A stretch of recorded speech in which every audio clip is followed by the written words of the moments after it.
श्रीरामचंद्रा करुणा समुद्रा ध्यातो तुझी राजसी योग मुद्रा नेत्री नये रे तुझवीन निद्रा कै भेटसी बामजला सुभद्रा शुका सारिखे पूर्ण वैराग्य ज्याचे वशिष्ठा परिज्ञान योगेश्वराचे कवी वाल्मिका सारिखा मान्य ऐसा नमस्कार माझा सद्गुरु श्री रामदासा जय जय रघुवीर समर्थ जय जय रघुवीर समर्थ जय जय रघुवीर समर्थ। श्री समर्थ रामदास कृत आत्माराम अध्याय समास चौथा। साधन निरूपण। श्रवण मनन ओवी क्रमांक 1। जे सकळ साधनांचे सार जेणे पाविजे पैल पार जेणे साधने अपार साधक ते सिद्ध झाले। जे साधन सर्व साधन समूहाचे सारभूत आहे ज्या साधनाने माणूस अज्ञान सागर पार करून पलीकडे पोचतो आणि ज्या साधनाने असंख्य साधक सिद्ध बनले ते साधन आता मी तुला सांगतो असे श्री समर्थ आपल्या शिष्यांना सांगित आहेत। श्री समर्थांनी जे साधन पुढे सांगितले आहे त्याचे 3 गुण आहेत। गुण पहिला, परमार्थामध्ये अनेक साधने नजरेस पडतात त्या सर्व साधनांचे मर्म ज्या साठवले आहे असे हे साधन आहे। गुण दुसरा, अज्ञानाचा निराश करून आत्मज्ञान प्रकाशित करणे हे सर्व साधनांचे कार्य असते। हे साधन हमखास करते। गुण तिसरा, या साधन मार्गाने जाणारे असंख्य साधक आजपर्यंत साधकांचे सिद्ध पुरुष बनले आहेत हा येथे प्रत्यक्ष पुरावा आहे। ओवी क्रमांक 2। ते हे जाणरे श्रवण करावे अध्यात्म निरूपण मनन करिता समाधान निज ध्यासे पावती। ते साधन म्हणजे श्रवण होय। आत्मस्वरूपाबद्दल जे श्रवण केले त्याच्यावर विचार करावा अशा सतत चिंतनाने स्वरूपाचे ध्यान लागते। त्या ध्यानाने आत्मस्वरूपाच्या ठिकाणी समाधी लागते। श्रवण हा पारिभाषिक शब्द आहे। एकाग्र मनाने आत्मस्वरूपाचे वर्णन ऐकणे अथवा वाचणे या संत श्रवण असे म्हणतात। जे श्रवण केले असता जे वाचले असता त्यावर स्वतंत्र विचार केल्या वाचून ते आत्मसात होत नाही। या विचारालाच आत्मानात्म विवेक म्हणतात। हा विवेक चिंतन प्रधान असतो। त्यामध्ये अनात्म आत्म्याहून वेगळे काढले जाते। वेगळे काढलेल्या अनात्म्याची किंमत आत्म्याहून अगदी कमी असते हे आतून पटते। त्यामुळे अनात्म वस्तूंना चिकटलेले मन आपोआप तिथून सुटते। त्या मनाच्या सुटण्याला अनासक्ती अथवा वैराग्य म्हणतात। दृश्याबद्दल वैराग्य उत्पन्न होणे हा मननाचा किंवा चिंतनाचा किंवा आत्मानात्म विवेकाचा अनिवार्य परिणाम आहे।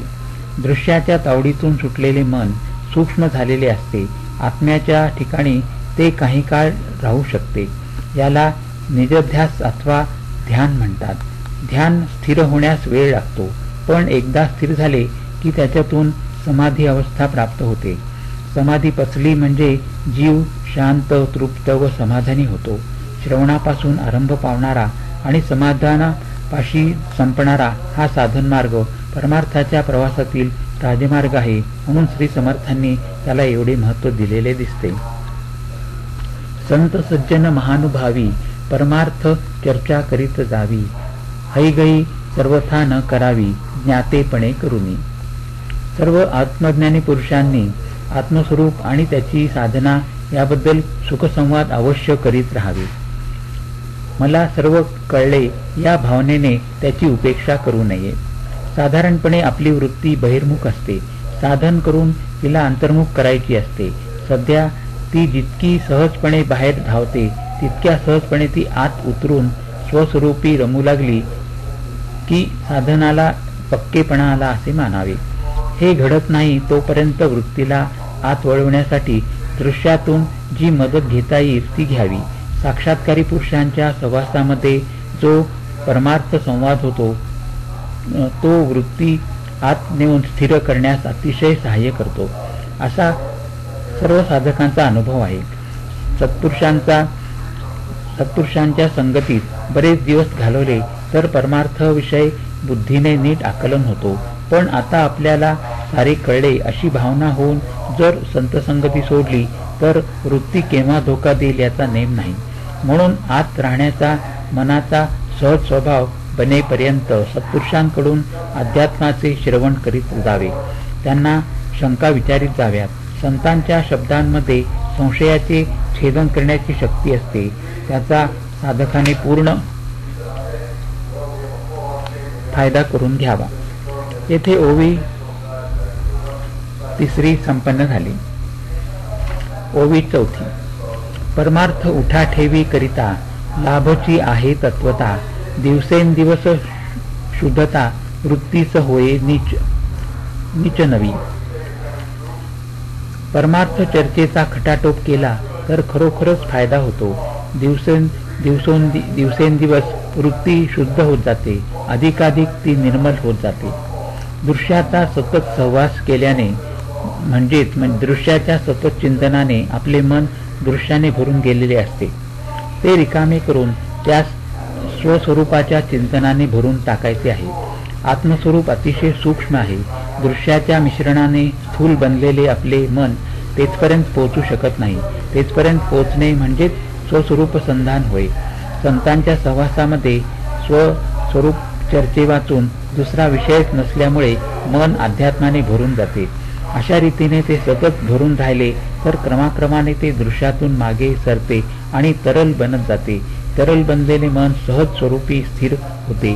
दृश्याची वासना क्षीण होऊन सूक्ष्म झालेल्या मनालाच शुद्ध मन असे म्हणतात. ओवी क्रमांक 5. श्रवण आणि मनन या ऐसे नाही साधन, म्हणून हे नित्य नूतन केले पाहिजे. श्रवण आणि मनन यासारखे परमार्थाचे अन्य साधन नाही, म्हणून ते सतत आणि नवे नवे करणे जरूर आहे. प्रथम हे ध्यानात धरावे की श्रवण आणि मनन एकमेकांना जोडून असाव्यास पाहिजेत. मन शुद्ध करायला दोन्हींची आवश्यकता असते. मननाशिवाय श्रवण पुष्कळसे वाया जाते. श्रवणाशिवाय मनन हळूहळू मंदावत जाते. शिवाय दोन्हींमध्ये सातत्य पाहिजे. तसेच नाविन्य देखील पाहिजे. माणसाच्या अंगी चिकाटी असेल तर या दोन्हीमध्ये सातत्य राहू शकते. पण त्यांच्यामध्ये नाविन्य कसे आणायचे? आत्मपदी स्थिर झालेल्या सत्पुरुषांचे मन प्रतिभेने भरून गेलेले असल्याने त्याच्याशी केलेल्या सुखसंवादामध्ये मोठी सृजनशीलता आढळते. त्या कारणाने त्याच्या संगतीतील श्रवणामध्ये नाविन्य प्रत्ययास येते. पण मनामध्ये नाविन्य कसे आणायचे? आपण शांत आहोत. दृश्य वस्तू देखील शांत असतात. त्यांच्या मननामध्ये एका मर्यादेपलीकडे नाविन्य उरत नाही. पण आत्मस्वरूप अनंत आहे. त्याच्या चिंतनामध्ये असीम नाविन्य असते. म्हणून संतांकडून आत्म्याबद्दल श्रवण करावे व त्याच्यावरच नंतर मनन करावे. म्हणजे सहजच दोन्हीमध्ये सातत्य आणि नाविन्य अनुभवास येईल. परमार्थ ग्रंथसार. जैसे ग्रंथी बोलिले तैसेची सोय पाहिजे झाले. येथे क्रियेच्या माथा आले निश्चितार्थे. परमार्थ ग्रंथामध्ये ज्या अवस्था वर्णन केलेल्या असतात त्या आपण स्वतः अनुभवल्या पाहिजेत. अर्थरूपाने त्या निश्चितपणे अंतःकरणात ठसणे हीच येथील क्रिया असते. ओवी क्रमांक 7. जे ग्रंथी जो विचार वृत्ती होय तदाकार, म्हणून निरूपण सार भक्ती ज्ञान वैराग्य. ज्या ग्रंथामध्ये जे विचार असतात त्यांच्याशी मन तद्रूप होऊन जाते. परमार्थ ग्रंथामध्ये भक्ती ज्ञान आणि वैराग्य यांचे विवेचन असते. मनापासून कोणताही ग्रंथ वाचणे हे श्रवणामध्येच येते. सामान्यतः ग्रंथामध्ये जो विचार मांडलेला असतो त्याने वाचकांचे मन भरून जाते. परंतु अध्यात्म ग्रंथ व इतर ग्रंथ यामध्ये एक मोठा फरक आहे. इतर ग्रंथ केवळ विचार प्रदान करून थांबतात. अध्यात्म ग्रंथ विचार प्रदान करतातच, शिवाय त्याबरोबरच ते विचार आपल्या जीवनात साकार झाले पाहिजेत असा त्या ग्रंथ लिहिणाऱ्याचा आग्रह असतो. अध्यात्म ग्रंथातील विचारांशी तदाकार होणे ही पहिली पायरी असून त्या विचारांनी माणसाची आतील अवस्था बदलणे ही त्याची परिणती होय. परमार्थामध्ये आतून बदलणे ही खरी क्रिया समजतात. अध्यात्म ग्रंथ भक्ती ज्ञान आणि वैराग्य यांच्याबद्दलच्या विचारांनी भरलेले असतात. म्हणून त्या ग्रंथांच्या श्रवणाने किंवा अभ्यासाने अंतःकरणामध्ये भक्ती ज्ञान आणि वैराग्य यांचा परिपोष झाला पाहिजे. माणूस खरोखर परमार्थाचा अधिकारी बनला पाहिजे. नाशिवंत देणे म्हणजे काय? ओवी क्रमांक 8. तो शिष्य म्हणे, स्वामी सर्वज्ञा, सत्य करावी प्रतिज्ञा, नाशिवंत घेऊनी साधना, वरपडे न करावी. हे ऐकून शिष्य म्हणाला की अहो स्वामी, आपण सारे काही जाणता, आपण दिलेले वचन पूर्ण करावे. आपण माझ्याकडून नाशिवंत घेतलेत, आता मला साधन करायला लावू नये. शिष्याने सारे नाशिवंत जर गुरुला दिले तर गुरु त्याला परमात्मा दर्शन करून देतात, असे ग्रंथाच्या आरंभी सांगितले नव्हे. स्वामींनी तशी प्रतिज्ञा केली. आतापर्यंतचा ग्रंथ ऐकून शिष्याला असा समज झाला की आपण सारे नाशिवंत स्वामींना देऊन टाकले आहे, तेव्हा स्वामींनी आपल्याला परमात्मा दर्शन करून द्यावे. सारे नाशिवंत देऊन टाकणे या संकल्पनेमधील खोल व गूढ अर्थ स्वामी आता उघड करून सांगतात. ओवी क्रमांक 9. अरे शिष्या, चित्त द्यावे, आशिवंत तुवा ओळखावे, साधन न लगे करावे, प्रतिज्ञाच आहे. अरे शिष्या, तू नीट लक्ष दे, नाशिवंत कोणते तू नीट जाणून घे, तुला साधन करावे लागणारच नाही. ही माझी प्रतिज्ञा मला पूर्ण मान्य आहे. सामान्य माणूस जेव्हा आपल्या बुद्धीने विचार करतो तेव्हा आत्मा व अनात्मा या दोनच अंतिम वस्तू त्याच्या अनुभव क्षेत्रामध्ये त्यास प्रत्ययास येतात. त्यापैकी आत्मवस्तू अविनाशी असते तर साऱ्या अनात्मवस्तू नाशिवंत असतात. येथपर्यंत त्याचा विचार बरोबर असतो, पण नाशिवंत अनात्मवस्तूंचा विस्तार कोठपर्यंत आहे हे निश्चित करताना तो घोटाळा करतो. त्यामुळे जेवढे नाशिवंत होते तेवढे आपण दिले तरी आपल्याला आत्मदर्शन होत नाही, हे कसे काय, असे प्रश्नचिन्ह त्याच्यापुढे उभे राहते. याचे उत्तर मिळण्यास नाशिवंताची आपली संकल्पना नीट तपासली पाहिजे. ओवी क्रमांक 10. प्रतिज्ञा करावी प्रमाण, ऐसे बोलतो हा कोण, नाशिवंत केले मदार्पण, त्याही मध्ये तो आला.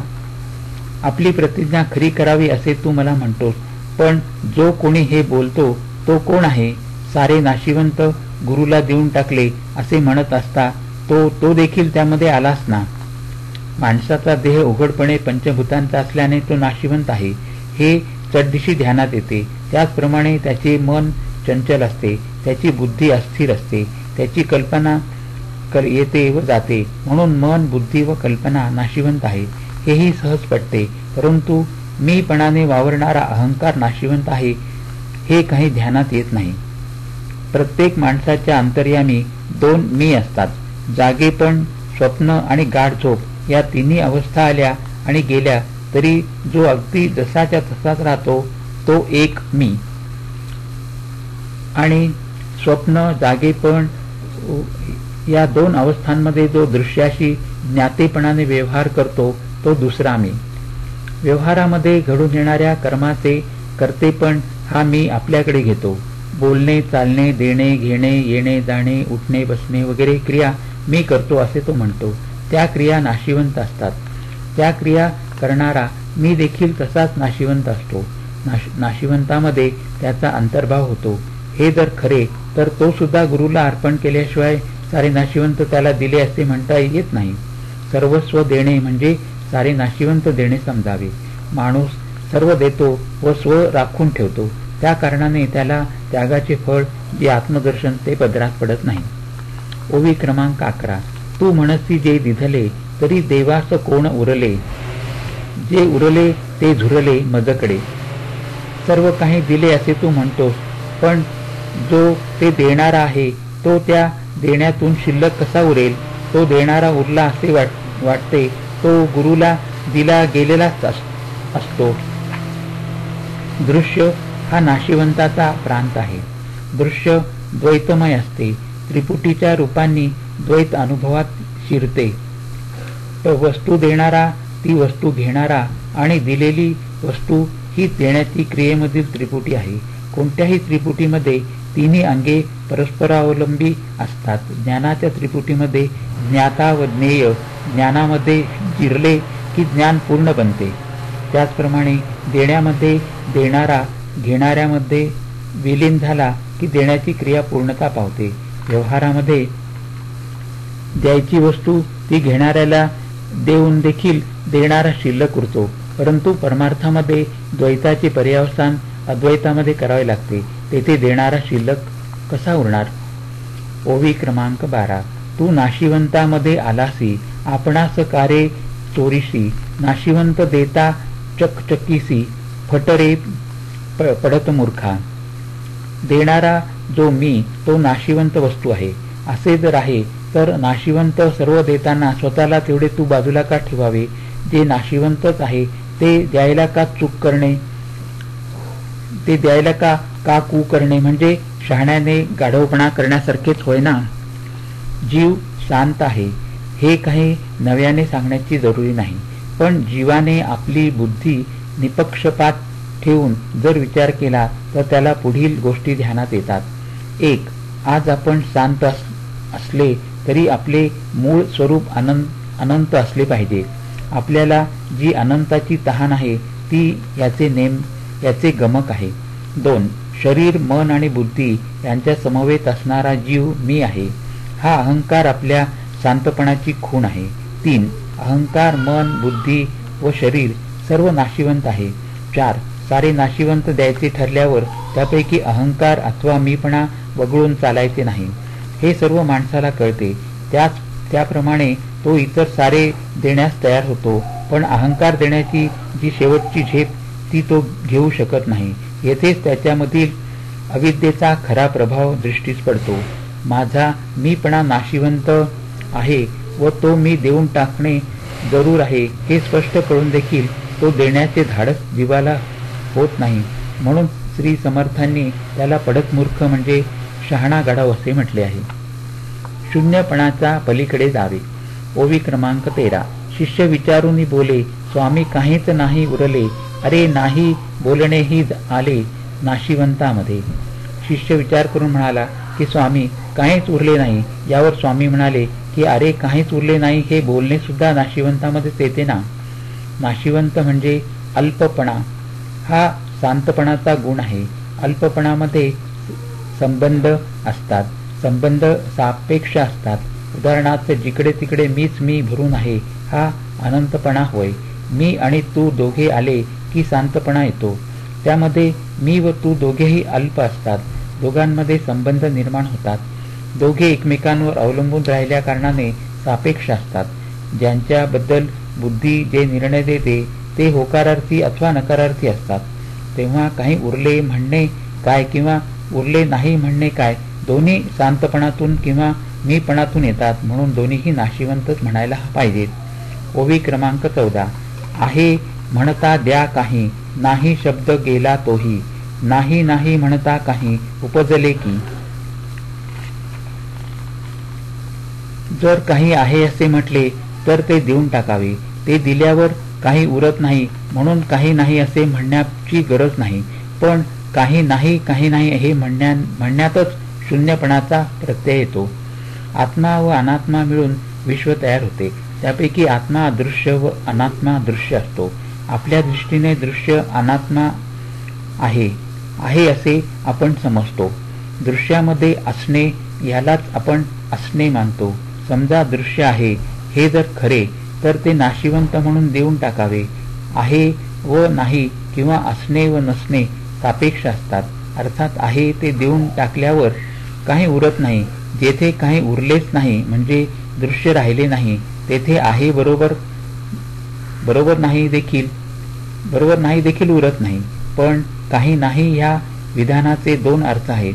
दृश्य उरले नाही हा एक अर्थ तर दृश्य नुरून पोकळी उरणे हा दुसरा अर्थ होय. या दृश्यरहित पोकळीलाच शून्य म्हणतात. नाशिवंत व चंचल दृश्य नाहीसे झाले पण अविनाश व निश्चळ आत्मस्वरूप आहेसे झाले नाही. या दोहोंच्या संधीमध्ये जे रिकामे प्रत्ययास येते ते शून्य होय. हे शून्य ओलांडले की स्वरूप दर्शन होते. ओवी क्रमांक 15. येथे शून्याचा निराश झाला, आत्मा सदोदित संचला, पाहो जाता साधकाला ठावची नाही. येथे शून्य मिथ्या ठरते, ते नाहीसे होते. मग सदैव प्रकाशमान असणारा आत्मा सर्व ठिकाणी व्यापून आहे असा प्रत्यय येतो. आत्मा प्रगट झाल्यावर साधकाला स्थानच उरत नाही. आत्मस्वरूपाचे दर्शन होण्याच्या आधी 2 पायऱ्यांवर 2 प्रकारचे निराश व्हावे लागतात. पंचमहाभूते, मन, बुद्धी व अहंकार या अष्टधा अपरा प्रकृतीचा किंवा दृश्याचा निराश हा निराशाचा पहिला प्रकार होय. याच्यामध्ये स्थूल व सूक्ष्म देहांचे मी पण सुटते. नंतर पराप्रकृतीचा किंवा कारण देहाचा म्हणजेच अविद्येचा निराश हा निराशाचा दुसरा प्रकार होय. कारण देहाचा मीपणा सुप्त असतो, शून्यपणाने राहतो. या तिन्ही देहांचा साक्षी जो आत्मस्वरूप मी तो सदैव प्रकाशमान असतो. साक्षी रूपाने तो विश्वाचा अंतर्यामी असतो. येथे साधकावस्था संपून सिद्धावस्था आरंभते. ओवी क्रमांक 16. अभिन्न ज्ञाता तोची मान्य, साधक साध्य होता धन्य, वेगळेपणे वृत्ती शून्य पावती प्राणी. जो ज्ञाता ज्ञेय वस्तूशी तदाकार होतो तोच खरा ज्ञाता होय. जो साधक आत्मस्वरूपाशी तादात्म्य पावतो त्यानेच खरे ध्येय गाठले. स्वस्वरूपाहून जोपर्यंत वेगळेपण आहे तोपर्यंत वृत्तीला फार तर शून्यपणा आणता येईल. दृश्याच्या ज्ञानामध्ये ज्ञाता मी ज्ञेयाहून तूहून सदैव वेगळा राहतो. पण आत्मज्ञानामध्ये ज्ञाता मी ज्ञेयाहून आत्मस्वरूपाहून वेगळा राहू शकत नाही. ज्ञाता ज्ञेयाशी अभिन्न होतो. दोघे एकमेकांशी समरस होऊन जातात. आत्मस्वरूपाशी असे समरस होणे हेच साधकाचे परम ध्येय असते.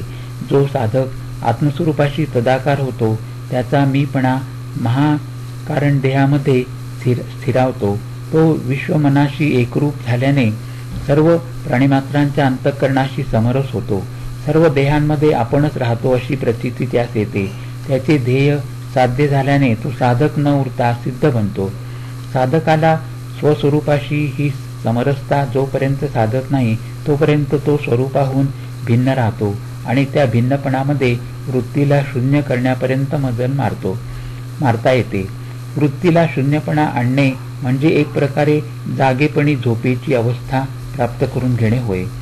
ती अवस्था संपली की वृत्ती पुन्हा दृश्याकडे धाव घेते. दृश्याचा मोठा प्रभाव. ओवी क्रमांक 17.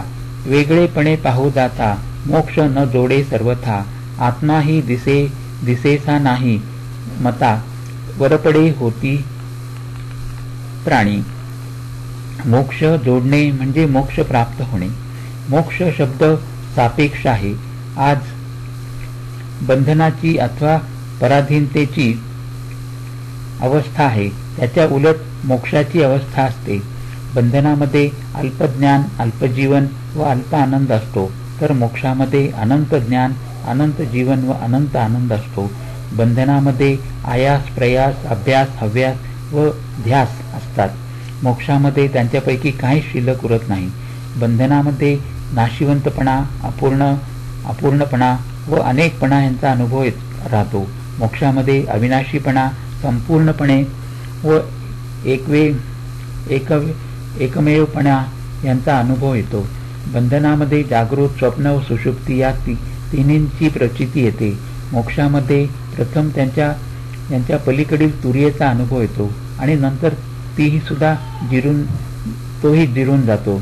बंधनामध्ये देश, काल, वस्तू आणि कार्यकारणभाव यांच्या चौकटीत ज्ञान प्राप्त होते. मोक्षामध्ये या सर्वांचा लोप होतो आणि अनंताचे अनंत ज्ञान होते. बंधनामध्ये स्वतः व्यतिरिक्त इतरांचे पुष्कळ ज्ञान होते. मोक्षामध्ये स्वतःचे साक्षात ज्ञान होते. इतरांचे ज्ञान वेगळेपणाने होऊ शकते, परंतु स्वतःचे ज्ञान वेगळेपणाने होऊ शकत नाही. वेगळेपणाने स्वतःचे ज्ञान करू घेऊ म्हटल्यास बंधन तुटून मोक्ष मिळणार नाही. इंद्रियांच्या द्वारा स्थूल व दृश्य वस्तूंचे ज्ञान होते. मनबुद्धींच्या द्वारा सूक्ष्म व अदृश्य वस्तूंचे ज्ञान होते. आत्मवस्तूंचे ज्ञान मात्र तिच्याशी समरस होऊनच म्हणजे अभिन्नपणेच प्राप्त होऊ शकते. इंद्रिये, मन आणि बुद्धी ही अनात्मवस्तूंचे ज्ञान करून देणारी मुख्य साधने आहेत.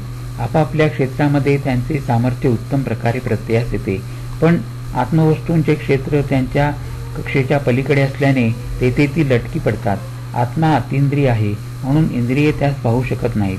आत्मा स्वसंवेद्य आहे म्हणून मन आणि बुद्धी त्याला जाणू शकत नाही. इतकेच नव्हे तर आत्मा स्वयंप्रकाश आहे. मन बुद्धी जड असल्याकारणाने दोघांनाही आत्माच प्रकाश देतो. म्हणून इंद्रिये, मन व बुद्धी ही दृश्य वस्तूंचे ज्ञान करून देणारी ज्ञानसाधने आत्मवस्तूंचे ज्ञान करून देण्यास सरसावतात तेव्हा आत्मा त्यांना दिसत नाही. मग आत्मा ही काही दिसणारी वस्तूच नव्हे असे ती ज्ञानसाधने वापरणाऱ्यांचे मत बनते. या मतातूनच पुढे आत्मा मुळीच नाहीच हे मत प्रकट होऊन शून्यवादामध्ये त्यांचे पर्यवसन होते. शून्यवाद आणि संशयवाद ही दोन्ही भावंडे आत्मवादाची हानी करतात. ओवी क्रमांक 18. आपुलिया डोळा जे देखिले ते पंचभूतामध्ये आले, ऐसे जाणूनी दृढ धरिले ते नाडले प्राणी. आपल्या डोळ्यांनी जे जे दिसले ते सारे पंचभूतांमध्ये येते. त्या पंचभूतात्मक दृश्याला जे घट्ट धरून बसतात ते फसतात.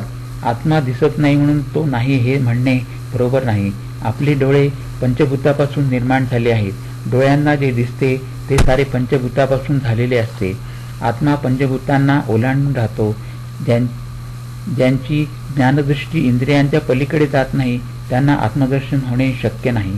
पंचभूतात्मक दृश्याला जे घट्ट धरून ठेवतात त्यांची अखेर फसगतच होते.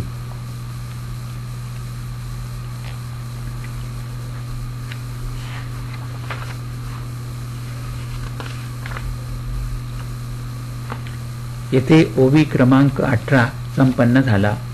हरिओम तत्सत. हरिओम तत्सत. जय जय रघुवीर समर्थ. जय जय रघुवीर समर्थ. जय जय रघुवीर समर्थ.